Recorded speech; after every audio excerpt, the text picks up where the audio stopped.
this moment, we need each other more than ever.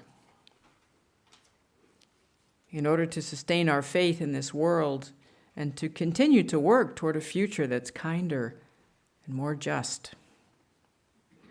I'd like to share a meditation with you this morning that offers some practices for the days and weeks and months that lie ahead, and it's called Practice Repair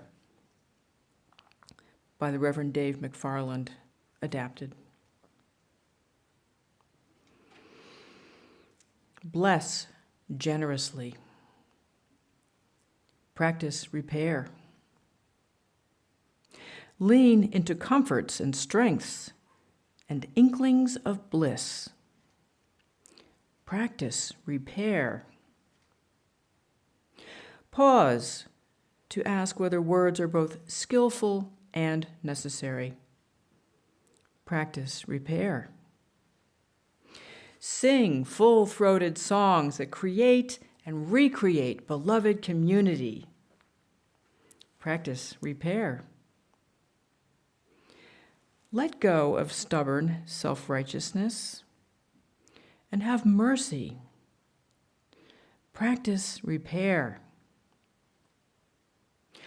Honor the ancestors who could not have imagined our lives or even our very being. Practice repair. Smile. Practice repair.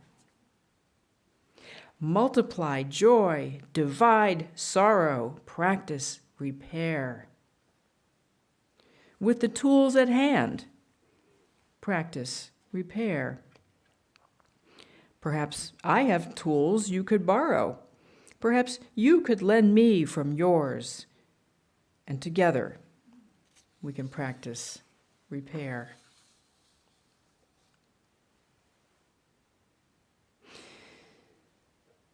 Let's spend about a minute in silent meditation and just focusing inward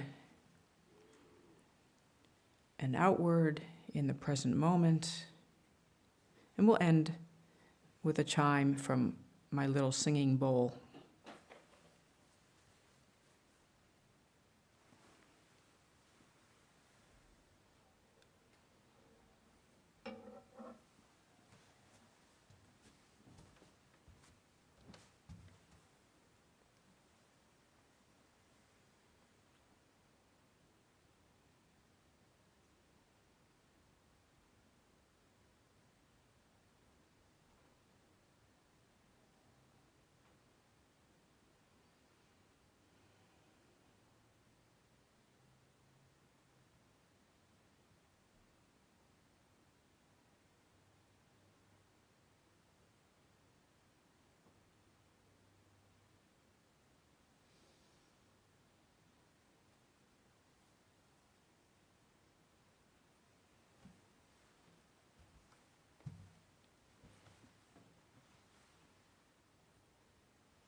A reading by John O'Donohue from the book Anam Cara.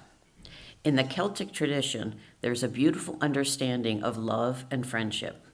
One of the fascinating ideas here is the idea of soul love. The old Gaelic term for this is Anam Cara. Anam is the Gaelic word for soul, and Cara is the word for friend. So Anam Cara is, in the Celtic world, was the soul friend. It originally referred to someone to whom you confessed, revealing the hidden intimacies of your life. With the Anam Cara, you could share your innermost self, your mind and heart. This friendship was an act of recognition and belonging. When you had an Anam Cara, your friendship cut across all convention and category. You were joined with the friend of your soul. The soul is a divine light that flows into you and into your other. This art of belonging awakened and fostered a deep and special companionship. In everyone's life, there is a great need for an Anam Cara, a soul friend. In this relationship, you are understood as you are without mask or pretension. You can be as you really are. Where you are understood, you are at home. Understanding nourishes belonging. When you are really understood, you feel free to release yourself into the trust and shelter of the other person's soul. It is precisely in awakening and exploring this inner landscape that the Anam Cara experience illuminates the mystery and kindness of the divine. Friendship of this kind is a reflection of the loving nature of God.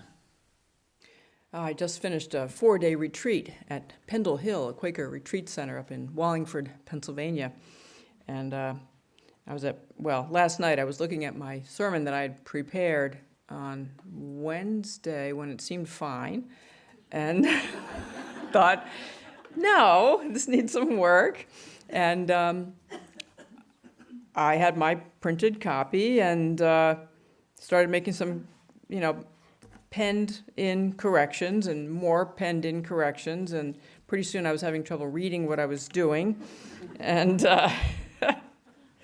so at breakfast this morning, my colleague said, "Oh, do you usually print out your sermons?" And I didn't know what they meant. I thought, they're not doing their sermons longhand, are they? No. It turns out all 4 of them use tablets. So anyway, I'm going to use my computer today.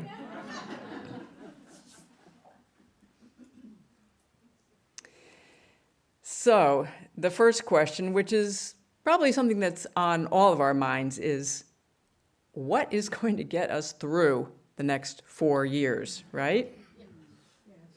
Yeah. Well, one thing is for sure, we need each other.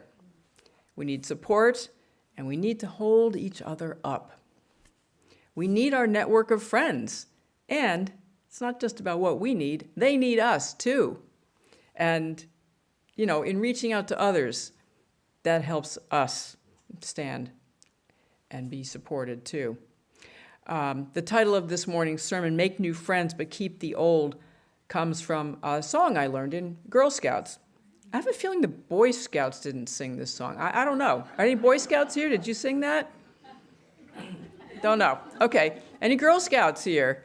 Yeah, okay. Did you sing it? All right. Well, let's sing the first line. Make new friends, but keep the old. One is silver and the other's gold. Yes. All right. What a chorus of voices. That's great. I remember singing it a lot.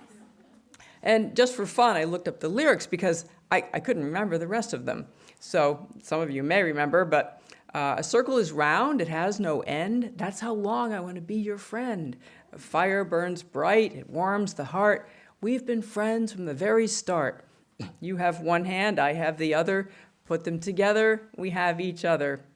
Silver is precious, gold is too. I am precious, and so are you. You help me, and I'll help you, and together we will see it through. Across the land, across the sea, friends forever we will always be. Oh, let's sing the last 2 lines. Make new friends, but keep the old. One is silver and the other gold. Yeah. The words are simple, but the message is a really good one. And like a lot of important things in life, we don't normally get a lot of instructions on how to do them. And it's probably the only instruction I received on how to have a friend and to be a friend. And although over the years I've learned more about friendship and what it takes to have and keep friends. I'm not an extrovert, but I've always had a few good friends, and these are people I could count on and who could count on me. As the line in the song goes, you help me, I'll help you, and together we will see it through. One of the most poignant things I've ever heard about friendship was in a study in which hospice patients shared the deep sadness and regret they felt because they'd allowed meaningful friendships to wither. And by then, it was too late. Right now, loneliness is at an all-time high in our society. And yet, these days, we need each other more than ever. A little over half of the adults of all ages surveyed in a new study reported feeling lonely. Especially concerning is that this study showed that the younger the generation, the greater the proportion of those feeling loneliness. And levels of loneliness have risen for all of us since before the pandemic. Some of us find that we're having trouble now following the Girl Scouts' advice to make new friends, but keep the old. But why might this be, and how might we get better at making new friends and keeping old ones? Because we know that friendships, our deep connections with others, are essential to our lives. I think there are a few things going on.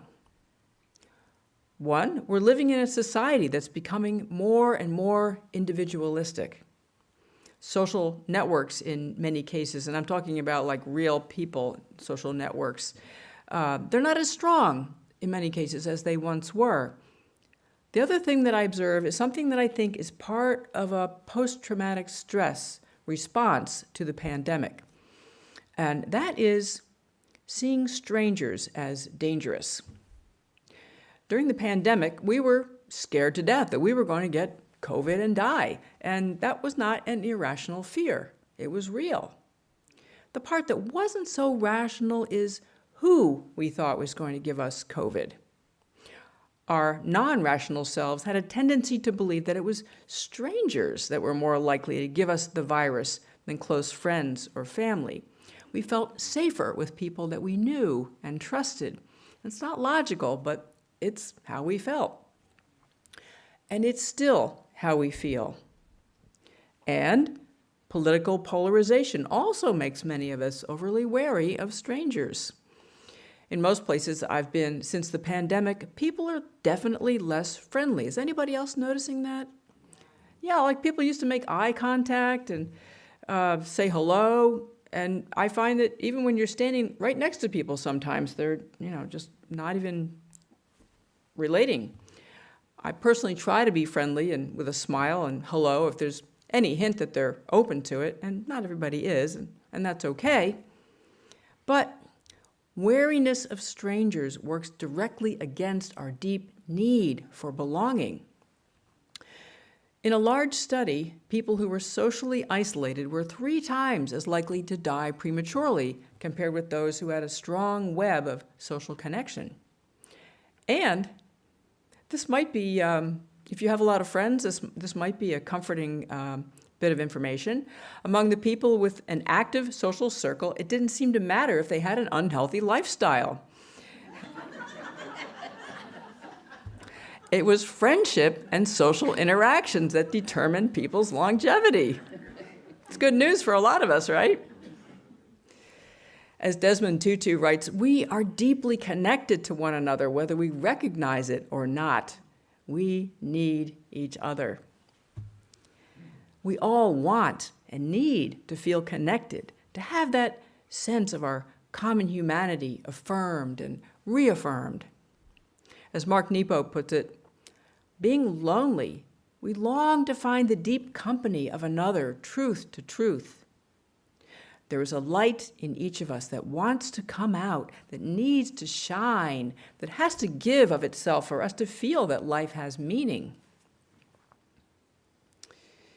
So true. A few years ago, a Black acquaintance of mine confided to me what it was like for him to attend Lehigh University in the early 70s. He was one of the very few students of color. Talk about lonely. Each day during his freshman year was a grueling experience. Just feeling absolutely friendless, enduring slights and sometimes open racism. Late at night, after he'd finished his homework, he'd walk to a spot at the edge of a campus road that was bordered by a low wall. There was a view of the valley below, and there, alone, where no one could see, he cried. No one of us can survive for long without friends or companions. Eventually, he did make connections, and life got better for this young man, but he has never forgotten the intense pain of his aloneness during those early days. I contrast his experience with that of a group of about 16 black women I recently read about. These women attended the University of Maryland during that same time period in the early 70s, and alone they experienced much of the same kind of pain as my friend at Lehigh. The student body was only 4% black, but these young women found each other as freshmen, and they formed a tight bond. One of them recalls that during that time, you needed that kind of camaraderie and cohesiveness. As they got close to graduation time, they made a commitment to each other to stay connected. For 50 years, they've met at least once a year for dinners, sleepovers, and vacations. They've leaned on each other through decades of milestones, weddings, funerals, baby showers, and graduations. Many of us forged close friendships during our college years, if we attended college, or perhaps it was in a work environment as young adults. And some of us have managed to maintain at least some of those connections. I have several for which I'm extremely grateful. In fact, I was visiting my friend from college out in California when I was on vacation a few weeks ago. And as we know, it does take effort. This group of women, who were dubbed by their friends the Sugar Hill Sisterhood, they've worked hard to nurture their relationships. They check in with each other through a daily group chat and phone calls and video chats. And they've maintained unwavering support for each other. One of the women says, "We haven't had a fight or a breakup or anything like that. We respect each other's individuality." These special friendships work because they've all made a strong commitment, a commitment to staying connected. Time and friends are two things that become more valuable the older you get, one woman says. In the group's daily chat, they share life updates, inspirational quotes, and prayers. When it's someone's birthday, they're showered with GIFs. Is that GIFs or GIFs? I never know. You know those things. Emojis and well wishes, and if someone has a health issue or other life challenge, the sisterhood is there to help their friend maintain a positive outlook and lift them up. They give each other strength. When one woman's boyfriend died in a car accident, a member of the group invited her to come and share her apartment. This woman says about her generous friend, "She nurtured my soul. She let me cry when I needed to cry." As John O'Donohue says, we all need at least one friend like this, a soul friend. Someone who understands you, where you don't have to pretend or put on a mask. You can just be as you really are. And when we're understood, we feel that utter comfort that comes with a true sense of belonging. So why do so many of us let go of friendships that were once meaningful? There are lots of reasons. A lot of friendships are contextual, meaning they were forged as a result of being in a similar situation together. Sometimes they survive after that situation has changed, and sometimes we realize that what we shared isn't really enough to motivate us to continue the friendship. I remember being confused by that as a kid. I endured a lot of meanness by the popular girls in the small town I lived in, and going away to Girl Scout camp for 2 weeks one summer was a joyful experience. I immediately bonded with a whole new group of girls, all just as eager as I was to make friends. We felt so close. And afterward, a couple of the girls and I kept in touch with letters for a few months. But that feeling of closeness faded, and I didn't really understand it at the time. What happened was we no longer had the context to help keep things going. Sometimes these kinds of situational friendships do survive, and they may become what are sometimes called legacy friendships. These are friendships that don't necessarily evolve as time goes on. They're more about revisiting the glory days when you can focus on reliving the time that you spent together, whether it was in school, and military service or some other formative event in our lives. As a colleague of mine has observed, these legacy friendships can work because they keep precious memories alive, even if they're simply snapshots of the past. And there are those special friendships, like the ones that the Sugar Hill Sisterhood share. These are the ones that begin as legacy friendships, but they transcend that situational definition. They evolve and they deepen over time.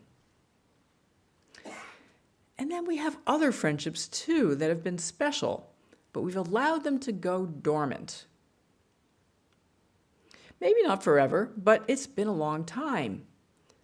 Can you think of a few of those friendships in your own life? You know, when we think about it, we can't really come up with a reason for it. It's not that our feelings toward that person have changed necessarily. If you were to scroll through your cell phone contacts, I imagine many of you could find at least a few people in this category. Some researchers looked at this phenomenon, and they worked with a large group of college students. These students all reported having friends they'd lost touch with, and the vast majority of them were very reluctant to initiate contact with these out-of-touch friends. These college students are the Gen Zers. They're the ones reporting the highest levels of loneliness, this like 17 to 25 age range.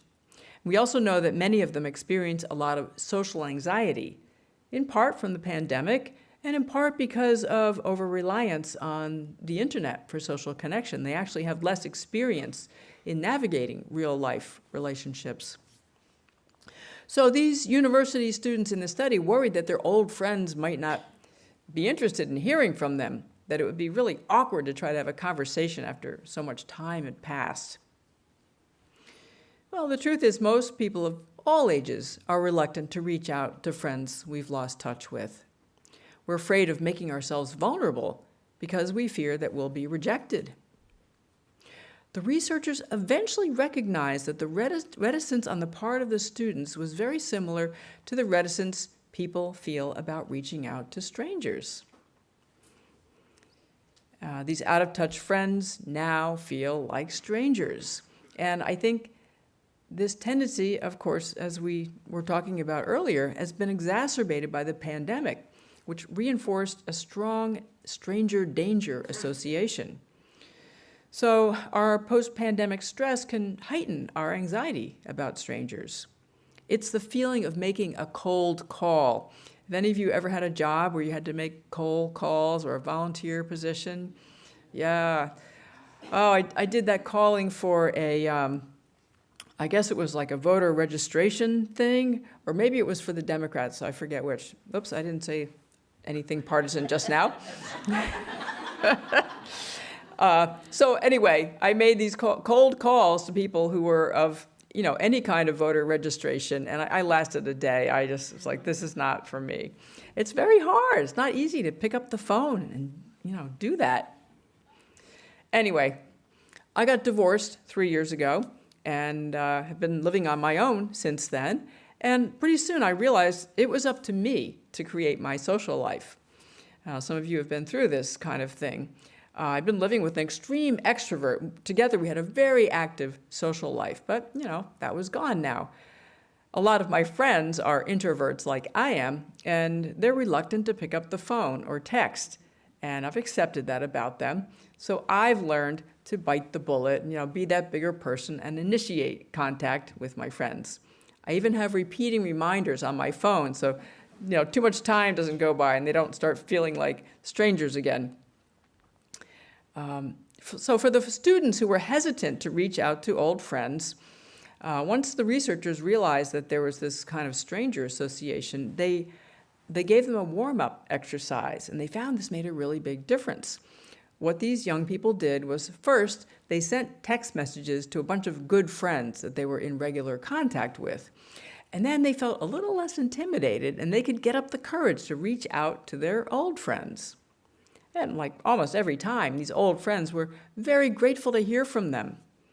And the brave souls who made the calls were really glad they'd made the effort to reconnect. The warmth of reconnection, it's like a balm to our spirits. Maybe you've had that experience. Remember how good that felt? So when we spend time opening our hearts to the people we feel comfortable with, we feel more empowered then to be that person who can be generous enough and strong enough to reach out to an old friend who feels a little bit like a stranger now. We're reminded of the old adage, to have a friend, we have to be a friend. Beloved members and friends, this is a time to practice repair. Remembering our reading, this is a time to open our anams, our souls, to our karas, our friends. Throughout the course of my life, I've spent hundreds of hours at the ocean's edge, simply watching the endless outgoing and incoming of the waves, and this image kind of came to me this morning. As I contemplate friendship, I feel that same rhythm, that reaching out from our hearts, extending out our love, and the drawing in of the love that our friends extend to us.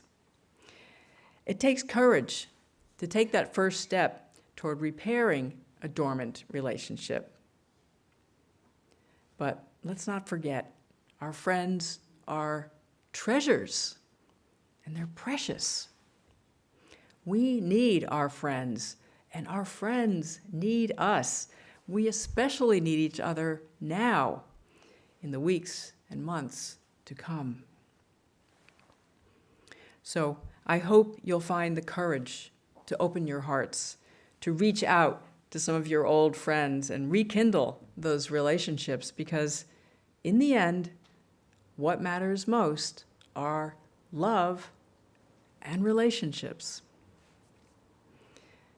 May we all find ways to make new friends and keep the old, because truly one is silver and the other is gold.